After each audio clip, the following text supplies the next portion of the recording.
Hello, my name's Jonathan from Mental Help. Now, I haven't done a video for nearly 3 weeks now, and there is a good reason for doing that, or not doing it as the case may be. The reason is, I got myself stuck on TikTok. The stupidest thing ever. Now, I'm not saying TikTok's the stupidest thing ever. I mean, I'm not saying that. What I'm saying is what I did wasn't very clever. I thought that it would be beneficial to use other social media outlets to increase the reach I had for my mental help site. And my way of doing this was I would put some just nonsense clips on and gain some followings, and that I could sort of scatter a few mental help and mental health videos in amongst those eventually. But actually what I did learn over these last 3 weeks is that social media, including TikTok especially, can be incredibly detrimental to your mental health if you already have mental health issues. And how this affected me was I basically realised TikTok's full of sort of nonsense videos and any old rubbish. So I scrolled through my phone, found some old nonsense and uploaded it.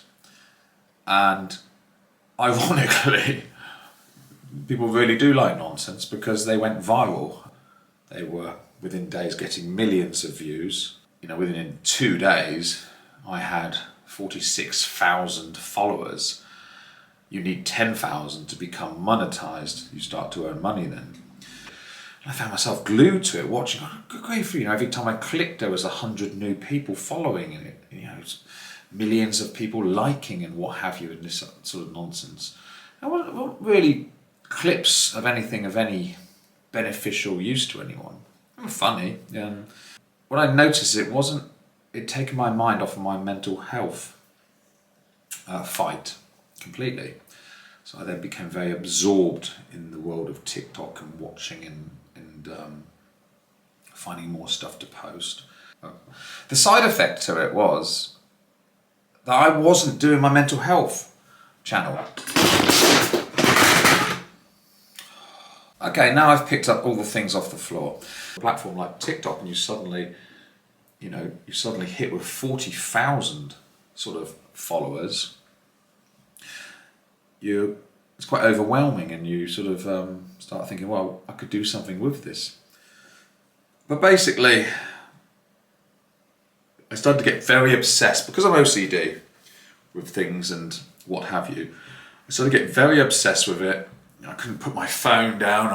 Friends were saying I was on it all the time, and I was uploading and doing this, and I was just really, really focused on trying to create something that was huge.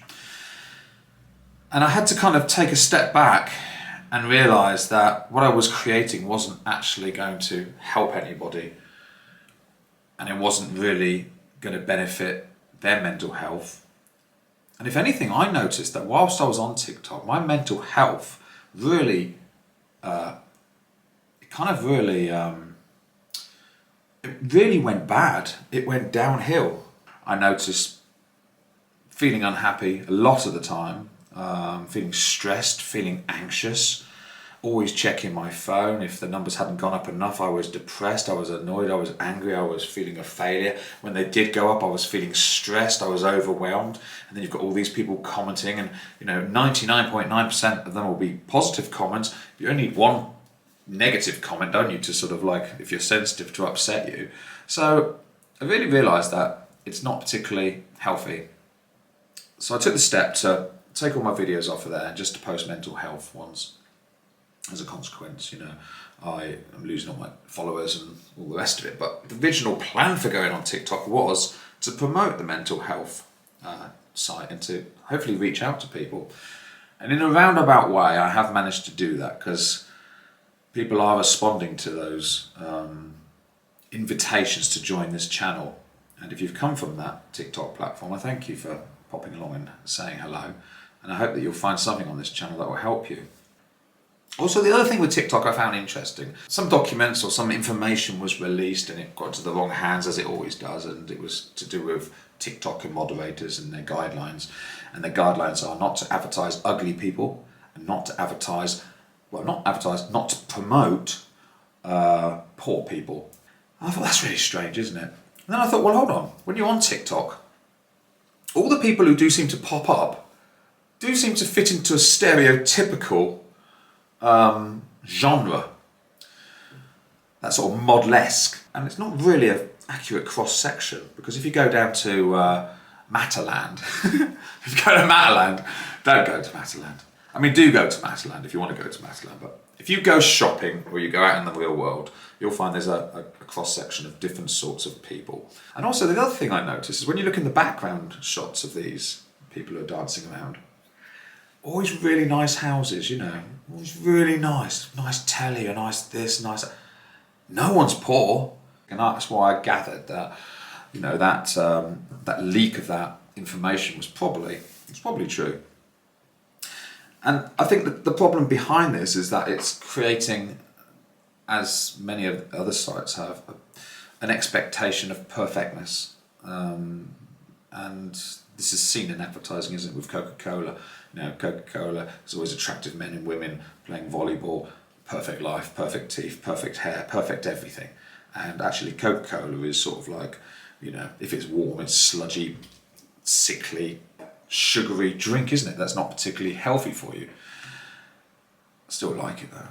I've now had to realise what is healthy for me, to watch, to hear, to listen to everything. What is actually good for me? And is anything making me feel bad? Yes, lots of things over the last 3 weeks have been making me feel really, really down. I also noticed when I was online, experiencing this whole TikTok environment, so many people say they can't get off it. It's a really addictive thing, and it's not necessarily a positive thing. But what I'm saying is that I'm taking a bit of responsibility over the content that I put in, over the food that I eat, in the sense of the information that goes into my eyes and my ears and then is processed in my mind. It's a little bit like eating rubbish, isn't it? If you eat McDonald's all the time, it's not going to be an advantageous diet, is it? So we have to think about this. And I'm moderating now. I've deleted some social media apps off. I've deleted them off my phone so that I can only access them when I'm on my main computer, and I can do the designated work that I want to do. If I'm catching up with something that's funny or interesting or a series, I can do it when I'm in the right frame of mind. I'm sitting down and I've allowed myself an hour or an hour and a half or whatever to actually do that. Otherwise, it's like having breakfast, lunch and tea at McDonald's and snacks in between at KFC. It's not an ideal situation. And that's all I'd like to say. Thank you for watching, and we'll be doing more videos on OCD, Tourette's, Asperger's, ADHD, and generally the struggle that we have of life. So thanks again and have a good day. God bless you all. Bye bye.